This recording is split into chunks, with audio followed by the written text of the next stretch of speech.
presented by Tarachandi Bhojpuri Films.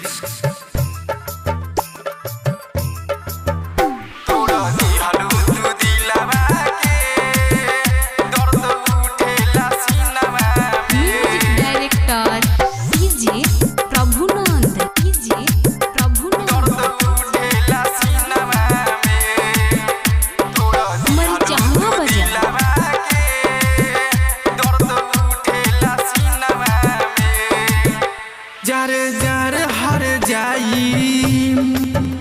कैलू हमसे बेवफाई हर जाई कैलू हमसे बेवफाई दिल लागल रहे सिलवा से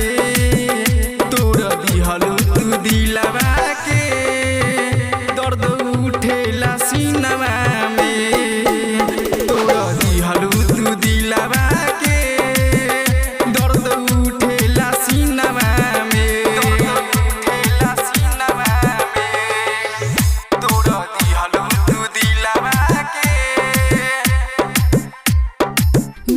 डायरेक्टर डीजे प्रभुनंद दर्द उठेला सीनवा में खाली कसम वादा तोड़ तू दिहलू पल में छोड़ दिहलू साथ हो ना जाने कौन खुशी दूसरा में पैलू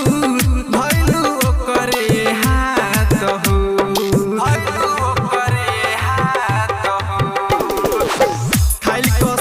वादा तोड़ तू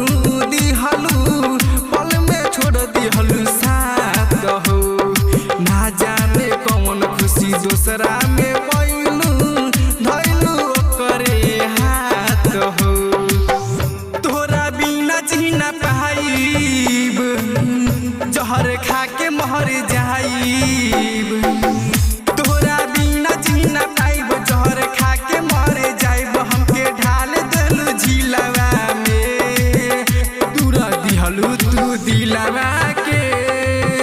दर्द उठेला सीनवा में तूरा दिहलू तू दिलवा के दर्द उठेला सीनवा में उठेला सीनवा में प्रभुनंद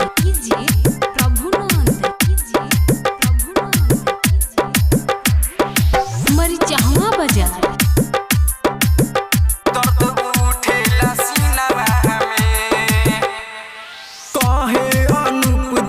कैसे के साहब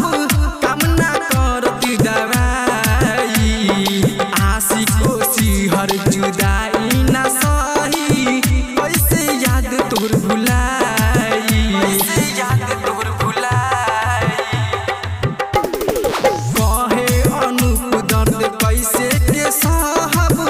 कामना करती दवाई आशिकों सी हर जुदाई न सही कैसे याद तोर भुलाई तोरा बिना जीना पाइब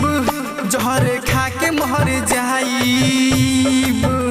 तोरा बिना जीना पाइब जहर खा के मर जाइब हमके ढाल देलू झीलवा में तोरा दिहलू तू दिलवा के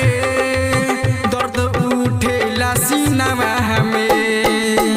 तोरा दिहलू तू दिलवा के दर्द उठेला सीनवा में Presented by Tarachandi Bhojpuri Films.